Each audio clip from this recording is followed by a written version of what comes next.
और अब आपको एक ऐसे सब इंस्पेक्टर के बारे में बताते हैं जो बेसहारा लोगों के लिए एक उम्मीद की किरण बने। जी हां, हम बात कर रहे हैं सोनीपत की, जहां सब इंस्पेक्टर जगत सिंह ने दिव्यांग और मानसिक रूप से कमजोर लोगों की सेवा का बीड़ा उठाया।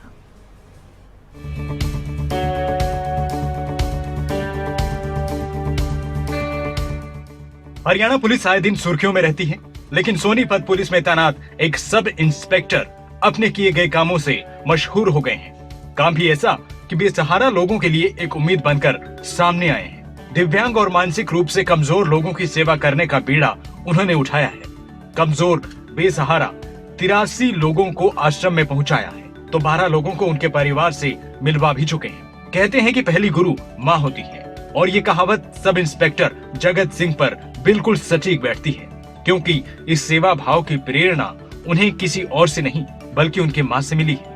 2008 में उन्होंने ये काम शुरू किया था और उसके बाद अपनी सैलरी से ही इस काम को अभी तक चला रहे हैं।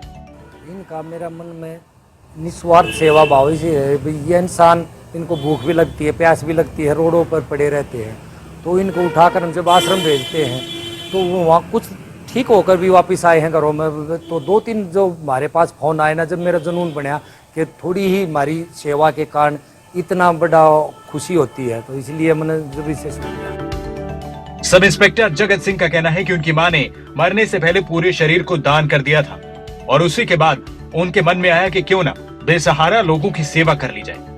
अब सब इंस्पेक्टर आश्रम में खुद जाकर बुजुर्गों की सेवा करते हैं। उन्होंने कहा कि मां की बात से भावुक होकर मेरे मन में लोगों की सेवा का भाव आया। सब इंस्पेक्टर अपनी सैलरी से ही सारा खर्च उठाते हैं। ने हमारे अंगदान शरीर दान का वो करेगा, तो वो बोली मेरे मरने के बाद में मेरा शरीर दान करना। उनकी इस बात से मेरा इतना भावुक हो गया, तो मैंने पूरे परिवार का शरीर दान कराया। तब से मैं इस सेवा में जुनूं। हमारी माता जी से पति हुई, वो ने बोली बेटा जितनी भी सेवा हो जाओ उतनी करो। बोला मन नहीं पता था, नहीं बुजुर्ग हो जाऊंगी, खाट में बैठ जाऊंगी, तो उस जुनून देने वाली हमारी माता जी है ये सेवा का। जिस तरीके से अपनी मां से प्रेरणा लेकर सब इंस्पेक्टर जगत सिंह बेसहारा लोगों के लिए सहारा बने हैं, साथ ही आज के लिए युवाओं के लिए भी प्रेरणा बने हैं। नितिन अंतिल, सोनीपत, खबरें अभी तक।